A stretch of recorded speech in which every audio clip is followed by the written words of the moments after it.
ya silakan dilaporkan jika ada kecurangan atau hal-hal yang sekiranya meresahkan, kan sudah ada jalurnya sendiri, monggo. Terakhir yuk di Jumatan loh. Yuk.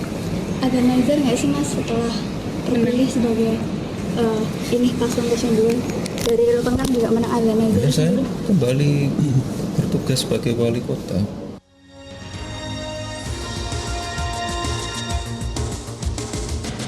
Kembali bersama kami di live event Indonesia Memilih Metro TV. Saya ke Mbak Ninis. Mbak Ninis, kalau mengenai kita berbicara mengenai peran Bawaslu, sebetulnya laporan-laporan seperti apa sih kemudian yang ditampilkan, diberikan kepada Bawaslu dari 01 dan 03 untuk kemudian membuktikan bahwa memang ada pelanggaran yang tidak biasa, tidak normal, sehingga kemudian akhirnya itu bisa menjadi senjata untuk menuju nanti ke MK nanti. Dan masih bisa diharapkan tidak kalau melihat dari kinerja Bawaslu sampai dengan sekarang?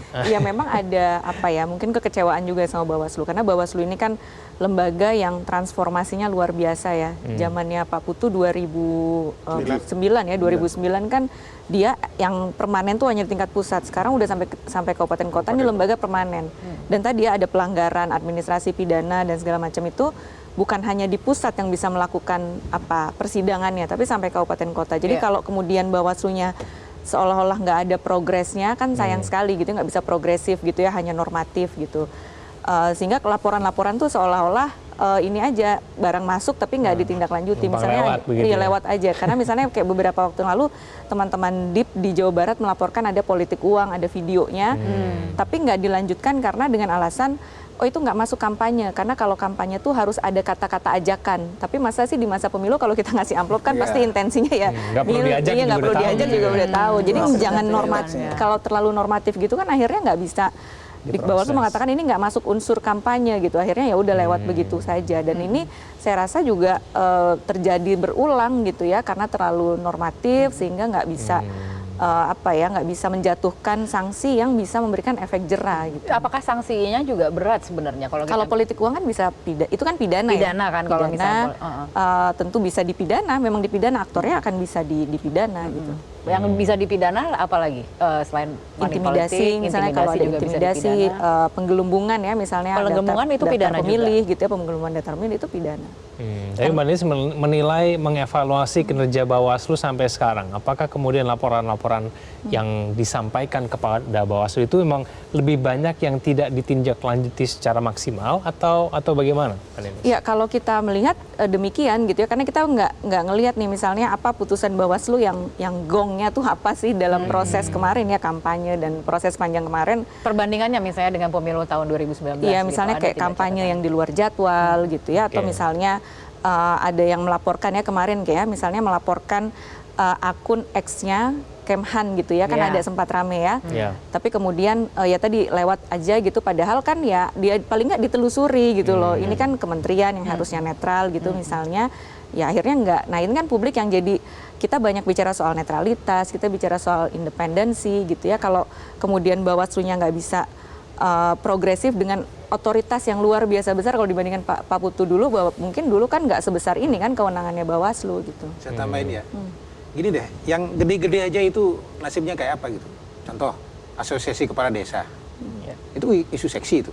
Atau Gibran ketika bagi-bagi susu atau apa itu, CFD. Itu ya. Kemudian juga di Makassar, Gibran melakukan hal yang sama gitu misalnya. Atau ada yang berani memproses Ibu Iriana ketika pasang 2 jari menggunakan fasilitas negara. Ini yang udah gede-gede ini. Kena direspon. Ada kan semacam ketakutan kultural kan, karena berhadapan dengan pejabat segala macam, sehingga tidak kemudian ada proses tidak lanjut. Tapi akhirnya kembali lagi tidak ada ajakan. Nah itu kata-kata tidak ada ajakan dalam kemudian momen-momen itu yang kemudian dijadikan oleh Bawaslu untuk mengatakan bahwa tidak ada pelanggaran di situ, bukan? Nah kalau kita bicara itu, tunjukkan saja kepada ahli semiotika untuk bersaksi kemudian. Apakah kemudian misalnya Ibu Iriana bilang angka 2 itu bukan kampanye gitu misalnya. Padahal ketika menggunakan fasilitas negara, ini contoh sederhana. Artinya apa? Ini soal nyali. Bagaimana kita diberi amanah oleh negara mengemban tanggung jawab itu, lalu kemudian betul-betul lurus menjalankan itu dan punya nyali untuk menegakkan aturan. Jangan ya seperti kata banyak orang kemudian tumpul ke atas, tajam ke bawah gitu misalnya. Kalau itu yang terjadi maka akan distrust itu akan terbangun kepada lembaga Bawaslu ataupun lembaga-lembaga yang lain. Pak Ucok, peran Bawaslu udah maksimal, Bu? Ya, kalau jaga pemilu tuh terakreditasi menjadi perpanjangan Bawaslu sebenarnya. Kita sebagai pengawas ya.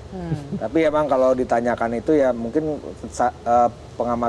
pengamatan saya mirip dengan Mbak Ninis juga, bahwa mereka itu sangat sangat normatif begitu loh. Tidak berani melakukan terobosan dan juga nggak melihat psikologi ataupun konteks di tengah pelanggaran-pelanggaran itu. Nah ini yang menjadi masalah ya. Kita sendiri sih sebenarnya komunikasi sejak awal baik dengan Bawaslu, cuman mengenai outputnya itu hal yang berbeda gitu. Jadi ketakutannya apa ya? Ketakutannya pun kalau misalnya salah tidak terbukti atau apa sih sebenarnya yang kemudian ditakuti gitu? Salah memutus, salah menilai atau apa gitu kira-kira yang membuat... Saya tidak bisa menduga-duga apa yang ada di Bawaslu itu, tapi saya menduga sih sebenarnya dengan dengan peristiwa-peristiwa besar ya, puncak-puncak tadi abdesi yang digembor-gemborkan, terus Pak Jokowi yang katakanlah presiden boleh berkampanye dengan memutus sedikit pasal ayat-ayat lainnya itu kan sebenarnya udah puncaknya, tapi itu dilaporkan juga kan sebenarnya nggak bunyi. Jadi ya kita juga kurang tahu ya. Dan makanya tadi saya berpikir di situ yang agak khas dan berbeda dari 2019 ini adalah di sekitar penyelenggara dan aparatur negara, netralitas aparat dan pelaksana dan juga pengawasnya. Jadi ada satu lagi Pak yang beda. Apa? Baru kali ini pasangan calon anak presiden yang sedang berkuasa, kan itu juga. Iya. Itu kan udah pasti kan netralitasnya ya. Artinya kan kalau mempengaruhi suasana walaupun dari sejak segala upaya kan segala upaya diikhtiarkan untuk memastikan bahwa netralitas itu masih terjaga dan lain sebagainya. Betul. Ini yang nggak ada di 2019. Kalau 2019 itu suka tidak suka kita ngelihat bahwa aparat itu berusaha netral, karena aparat itu kan waktu itu kan cebong kampret lah, ada banyak nuansa agamanya juga, sehingga itu aparat itu berusaha netral karena tekanannya tinggi. Kalau sekarang saya bilang kan dari awal itu kan jargon-jargon KPU pemilu damai. Ini di handphone aja kan selalu kan pemilu damai, ya kan? Ini damainya damai 86 apa? 86 itu kan cengli lah. Gitu. Jadi saya melihat oleh curiga ini di luar soal fakta-fakta ya. Jadi sebenarnya diharapkan udah deh lo udah nggak usah kita berdamai aja deh, tenang aja. Begitu juga dengan seperti konferensi pers yang kita saksikan kemarin begitu ya, antara pertama kalinya KPU dan Bawaslu itu menyelenggarakan konferensi pers bersama-sama gitu ya. Saya tidak menuduh seperti itu, tapi maksudnya ya karena sudah ada hasil. Karena sudah ada hasil. Kita damai aja. Ya, tapi iya kan agak jarang kita melihat ya suasana antara KPU dan Bawaslu itu konferensi bareng gitu. Biasanya kan agak berseberangan gitu ya. Ya tidak seperti itu. Karena akan jadi musuh bersama mereka berdua di Mahkamah Konstitusi kan. Jadi harus sulit begitu. Iya, kira-kira. Tapi ya apapun itu tetap kita harus mensyukuri lah bahwa pemilunya juga sudah berhasil begitu. Cuma memang ini banyak catatan yang sebetulnya juga jadi PR kita ke depan. Betul. Bagaimana misalnya nanti mengatur di undang-undang kalau misalnya presiden nanti punya keluarga nyalon lagi bagaimana? Tapi kemudian Pak Putu, tapi ada juga yang mengatakan kalau kecurangan itu biasanya pasti akan digaungkan oleh pihak yang kalah gitu. Anda bisa mengomentari soal itu? Tidak juga. Pihak yang menang juga kan berbuat curang. Tapi suasana kebatinan pemilu kita ini yang substansi besarnya, ini payung besarnya gitu ya. Itu membedakan dengan 2019 ketika kita bicara soal pelanggaran, kecurangan, payung besarnya adalah itu tadi persoalannya. Ketika ada pasangan calon yang kemudian punya ayah yang masih berkuasa, ya, yang kemudian bisa mempengaruhi suasana seluruh instrumen negara, kan itu yang kemudian secara kasat mata atau tidak kasat mata mempengaruhi suasana kebatinan pemilu kita kan, ketakutan di mana-mana dan seterusnya. Kita harus jujur, tidak perlu kita takut-takut. Saya pun tidak takut untuk berkata seperti ini. Maka di masa depan mungkin perlu diatur bagaimana kemudian agar instrumen negara itu kemudian bisa betul-betul clear dalam mengelola proses pemilu. Kalau yang tadi itu sebenarnya ecek-ecek semua itu.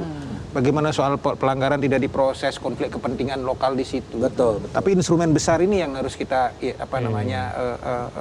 diatur, sehingga jangan sampai kemudian lembaga-lembaga negara yang lain juga terkontaminasi.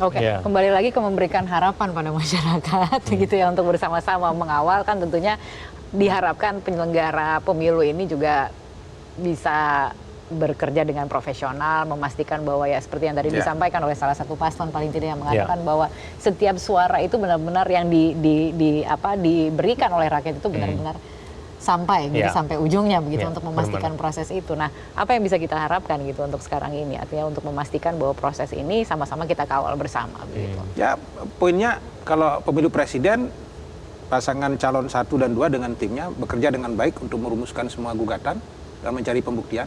Kalau pada level kita dari tadi ngomong pilpres dulu toh, padahal sebenarnya ada pemilu yang legislatif lain dan lain-lain serius, gitu yang sebenarnya. yang DPR, kabupaten, provinsi dan lain sebagainya kawal betul proses rekapitulasi yang sekarang sedang berlangsung secara berjenjang. Dan dari seluruh diskusi kita hari ini sebetulnya kata kuncinya ketika mencegah kecurangan itu bagaimana memastikan KPU bisa mengunggah 100% C1 hasil itu di websitenya. Dengan cepat. Dalam kecepatan yang tinggi. Itu sudah sangat membantu. Oke. Baik, kita jeda dulu. Nanti kita akan jeda dulu. Usai kemana-mana, live event Indonesia Memilih akan segera kembali.